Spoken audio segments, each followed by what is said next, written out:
gorgeous?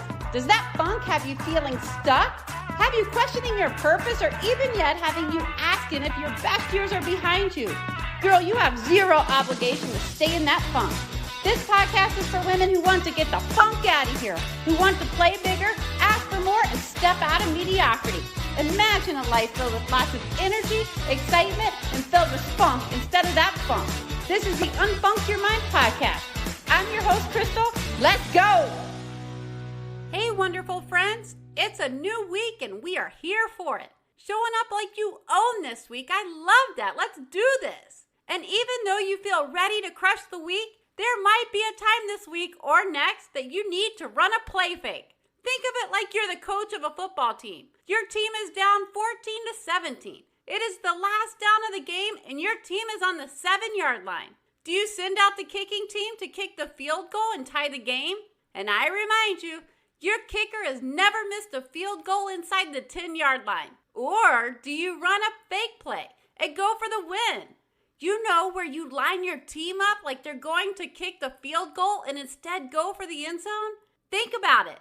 Or better yet, go ahead and call the play. Run the play fake. Here we go. The ball is snapped and boom, the holder grabs the ball, drops back in the pocket and throws the ball to the receiver. The ball is caught in the end zone and the crowd goes wild. The team is going crazy. This decision got you the W, the win. Party and celebrations just won't stop, and the other team is standing there in disbelief. Disbelief that your team actually just pulled off that trick play. They didn't even see it coming. You were courageous, you know, in that moment. In that moment of uncertainty, it takes courage to run play fakes, to make those bold moves. It takes courage to go with an unconventional strategy, to play your game differently, to play in life, to throw your life off guard and leave even yourself in disbelief over your own results. I'm certain there are a lot of W's waiting for you on the other side of those bold play fakes. You have to keep trying. I also think of play fakes like a shake-up. Instead of being the soda just hanging out in the bottle, you need a little shake-up to get your bubbles in a frenzy so you can let go of those limiting beliefs. When your bubbles are in a frenzy, they get activated. You release the cap of limiting beliefs and watch the explosion.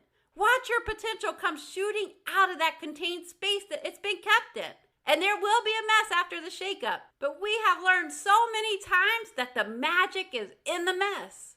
I see it getting to you. Just hanging out in the bottle, being contained in that bottle. You want that explosion and you're ready for the shakeup. It's time. Time to adopt a little spirit of rebellion against those limiting beliefs. It's fun to think of the exploding soda as the rebel. It rebelled against the notion that it was just there to quench someone's thirst. And as you guessed, all it needed was a little shakeup to go from being something to drink to becoming a spewing celebration that doesn't stop until it's ready. Just like when you shake a bottle of bubbly before opening the cork to celebrate something special. Shake it, girl. Let the bubble spray everywhere. Enjoy the moment you created just from the shake. Sometimes it can feel like you are the soda in the bottle that's not supposed to explode. You are doing everything you're supposed to do. Hang out in the bottle, waiting to quench someone's thirst, but something inside you wants more. There are whispers for you to live beyond the glass bottle you're hanging out in. Something inside you wants to shake and activate your bubbles and be witness to your explosion. It's in there, but so are some of your limiting beliefs, which are keeping you in that bottle. What are those limiting beliefs? Start to shake yourself up a little. And when you're ready, take the cap off. Oh yeah. I often hear the limiting belief around money. When I pull together all the lines I've been told about money, they usually narrow down to one sentence that's something like, I don't have enough money to fill in the blank. I have heard this so many times, and I'm sure you've heard it a bunch too. And in the spirit of Byron Katie's work, I always ask those two famous questions of hers. Is that true? And is that really true?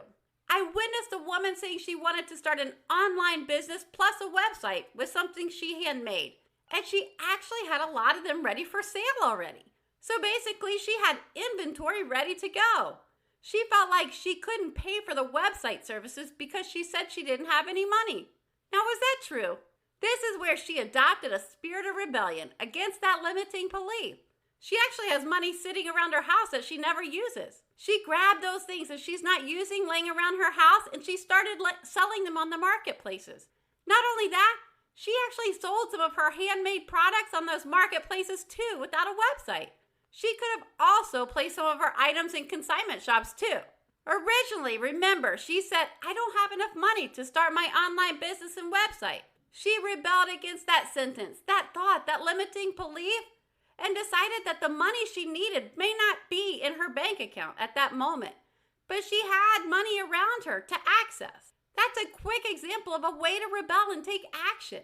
Adopting a rebel attitude against those beliefs that are keeping you in that bottle are vital to experiencing your explosion. Or another one I hear a lot, I don't know how to fill in the blank. Okay, now that I have said that out loud, do you think that is going to get your bubbles in a frenzy? No, and if nothing else, it may even make you go flat. Ew, who likes flat soda? Rebel against that small and limiting thought. One way to rebel is to ask those famous questions we talked about earlier. Is that true? Is that really true?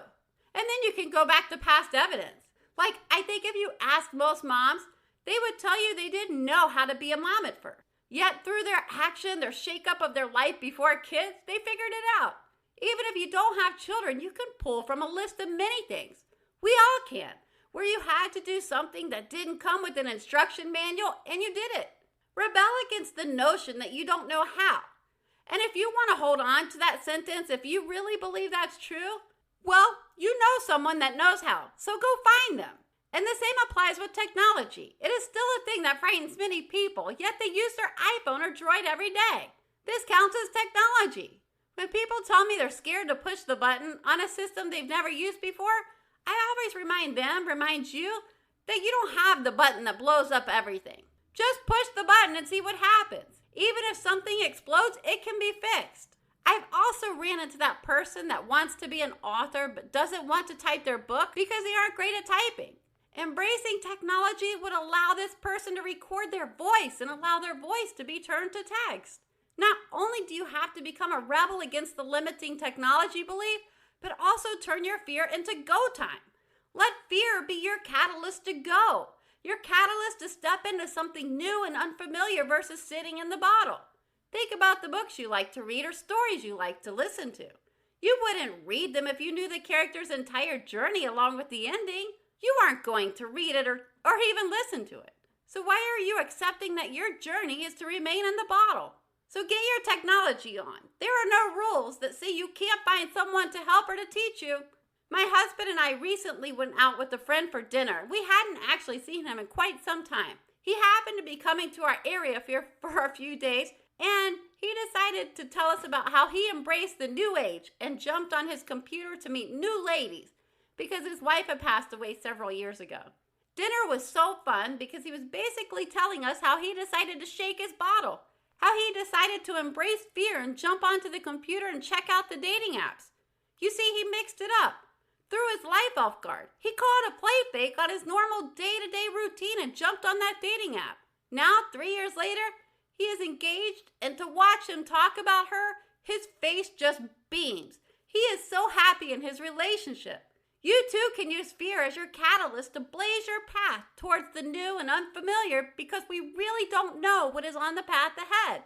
And you too may need to make a few play fakes to navigate the unfamiliar, the uncertainty, the breakup of your normal day-to-day. Maybe you are the soda that does eventually serve the thirst, but you could just as easily become the soda that gets flat and gets tossed out and never realizes your potential. Shake your bottle. You may not like the surprises or the mess on your journey because it gets frustrating, but isn't that part of the experience? It's the good and the bad. It's that what makes the journey, the book, fascinating. Shaking your bottle doesn't guarantee you explode to your max potential, but neither does sitting in the bottle. Adopt the spirit of rebellion against those limiting beliefs to move into your exciting future in new ways and lean into fear because your path is still full of light. And while you are alive, it's your call to help light up someone else. At some point, we have all suffered from the who, what, when, why, and how limiting sentences. Here they are, and now that I'm bringing them up, you can become aware of them too and shift to a rebel attitude when you catch yourself hanging out with them. Rebel against these. Who would listen to me? What is my purpose, or what should I do now? When this, then that. Like when the kids leave, I'll start that thing. Or when the summer comes, I'll add in that extra exercise. Or why? Why me? And then there's how. I don't know how to fill in the blank. Rebel against these who, what, when, why, and how limiting beliefs. Embracing the spirit of rebellion against these funkers is your secret weapon. And fear, usually not far behind these funkers, can be rebelled against too. Meaning you don't have to look at it as something that holds you back. Change your perspective on fear to it being something that propels your courageous steps forward. So let the rebel within guide you. Break free from those constraints. Shake them up, baby. Pop the top and watch yourself explode on your journey toward an extraordinary future. Pull out the fake play when you need to. Shake it up some more. Call your own plays. Be bold, shake your soda, and explode towards your future. It's time. Let's go. Hey, ladies, my mom is not a doctor. She's not a psychologist. This podcast is meant to pump you up and get you unfunked. Before you go, Superwoman, I'd love it if you took a little action for me. Like subscribe to my podcast and leave a review. Also, share the episode with a friend. And as a thank you, hit up my website, unfunkyourmind.com. That's right, unfunkyourmind.com to grab free journal prompts. Okay, ladies, now is the time to go unfunk your mind. Play bigger and ask for more. Open the door to possibility and cancel playing small. So get up and go.